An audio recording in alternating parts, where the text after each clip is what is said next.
Hi, I'm Tim Bradner with Alaska Legislative Digest, and welcome to Capitol News. And welcome today, Commissioner Linda Mahoney of the Department of Revenue.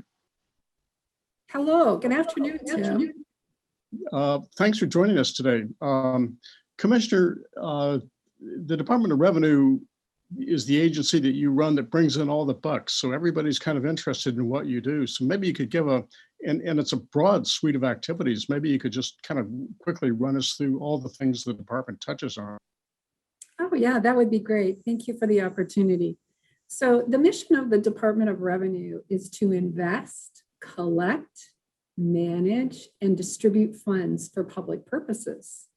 And so our department is home for various corporations, specifically the Alaska Housing Finance Corporation and the very well-known Permanent Fund Dividend Corporation, as well as boards and authorities that include the Municipal Bond Bank, Alaska Mental Health Trust Authority, and the Alaska Retirement Board. But additionally, there are several core divisions within the department that include the Treasury, tax, the Permanent Fund Dividend, child support, criminal investigations. In total, there are 859 staff doing their best to support these entities and to provide services to Alaskans. Gosh, how do you keep up with all that? Well, it's a busy job. However, we have a fabulous team, and our teams really make it happen. Yeah. Commissioner, maybe you could touch on a role that the department has that a lot of people don't really know much about, and that's the Treasury Division.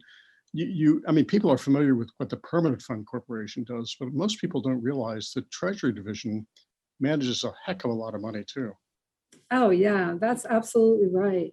The Treasury Division manages the cash flow for the state. We're like the bank for the state of Alaska. And also we manage about $50 billion in funds. And so our goal is to, and I say funds, but I mean investments.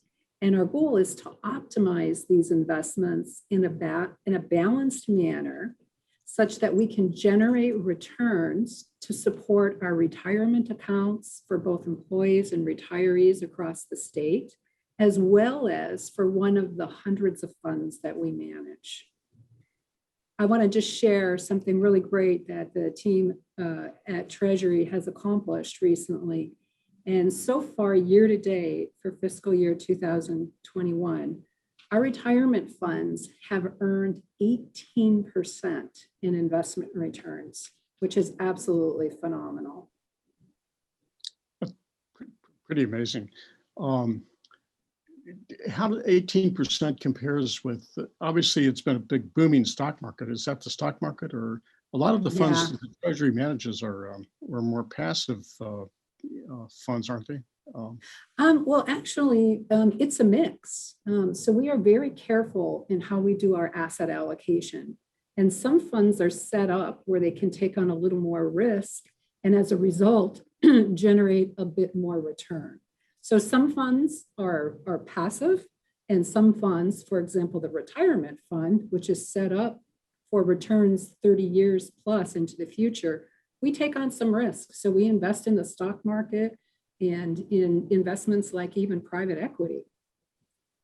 Commissioner, so the department acts as also kind of a checkbook for the state, and making sure enough money is in the till to pay the bills each week, I guess, each month and each week.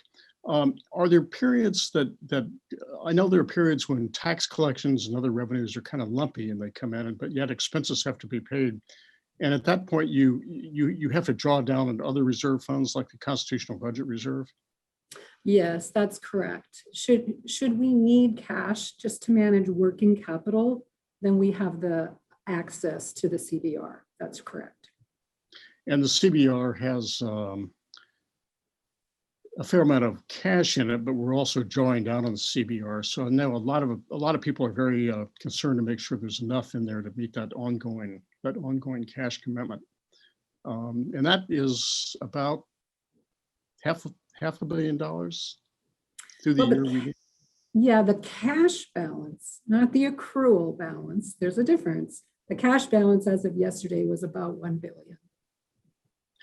Yeah, but we'll have to draw it down during the year. Yeah, we may So, end up having to do that, depending on how the revenues come through in terms of matching the expenses. Commissioner, the part that the department does that everybody loves is distribute money. And so That's you're right. you're also in charge of the permanent fund division. And I've always been amazed at how all that works. I mean, how do you actually get all those checks out? Well, it's a very cumbersome process. There's a lot of detail that goes behind it. So in general, we have an open application period from January 1st to March 31st. And by the way, that deadline is coming up quickly. So for those of you who are watching, and if you haven't applied yet, I urge you to get online and apply for your PFD. Anyways, we encourage Alaskans to apply online. We review the eligibility for all of the applications. And then assuming that they're eligible, we go through a process of ensuring that we have their bank accounts set up so that we can automatically deposit the PFD, the dividend, into Alaskans' accounts. So I'll just share that as of yesterday, we had 522,000 applications already filed for the 2021 filing season, which is higher than last year and at the same time. So we're really pleased with the results so far. We've worked really hard to spread the word to Alaskans about how much easier it is for themselves as well as for our department in regard to the administration to process the applications if they are filed electronically. Well, it's an amazing job that is done. I'm always surprised and really amazed at how it's happened so smoothly. Well, Commissioner, thank you very much for joining us. It's been interesting and we look forward to talking more. Thank you. Have a great day.